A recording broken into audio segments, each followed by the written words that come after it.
Le dire en plus court, l'existence d'une psychologie du temps, que personne ne peut contester, par exemple notre appréciation des durées, chacun d'entre nous l'a ressenti, dépend de toutes sortes de facteurs, de notre âge, de l'intensité qu'ont pour nous les événements que nous sommes en train de vivre, du contexte, etc. Donc il y a une psychologie du rapport au temps.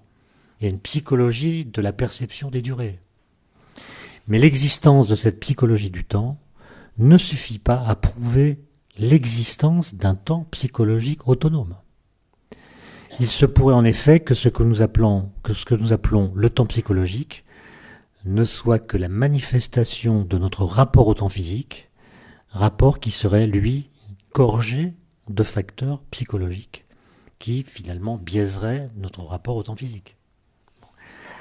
Et donc, cette remarque que je viens de faire, qui est assez simple, invite à jeter un regard, sinon critique, du moins interrogatif, sur les thèses purement idéalistes, comme celle de Kant, par exemple, qui subordonnait intégralement le temps au sujet. Le temps, pour Kant, c'est une simple condition subjective de notre intuition, dans lequel s'ordonnent les sensations. Et cette définition ne rend pas compte du sentiment que nous avons d'être soumis au temps, ainsi que toute chose dont nous avons l'expérience, comme à une puissance externe qui nous entraîne. Il y a donc quelque chose d'énigmatique, disons de curieux, dans la conception kantienne. Enfin, je ne suis pas spécialiste de Kant, mais il me semble que tous ceux qui en ont fait l'exégèse remarquent cette ambiguïté du temps chez Kant, qui est pris en tenaille entre un a priori originel qui l'emprisonne dans un mode singulier de la sensibilité humaine et sa coextension à l'ensemble des phénomènes du monde. On pourrait dire, pour simplifier, que ce que Kant explique, c'est d'une part, je suis le temps, et je suis dans le temps. Et ces deux phrases ont besoin, pour être bien comprises, d'une explication de ce qui pourrait constituer leur conciliation. Comment penser le temps à la fois comme un mode de la sensibilité humaine et comme une donnée du monde.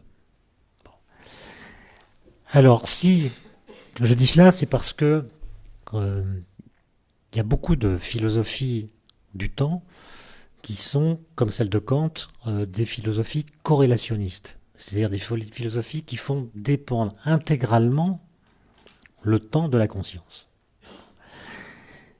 Alors, j'ai pas les moyens de les réfuter, ni même de les prouver, je les cite simplement, en faisant juste remarquer que toutes ces conceptions doivent affronter un paradoxe terrible.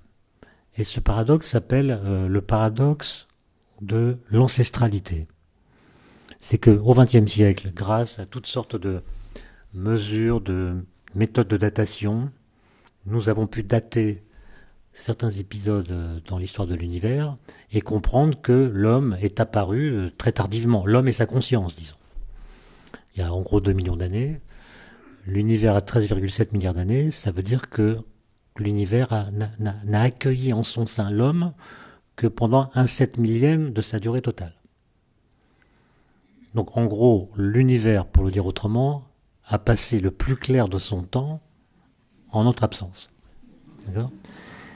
Et donc la question, c'est si le temps a besoin de la conscience pour passer ou pour exister, comment a-t-il pu passer avant que la conscience apparaisse ?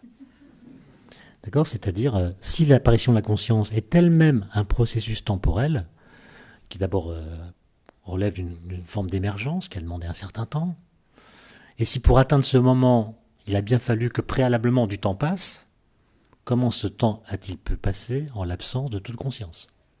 Bon. Et certains disent que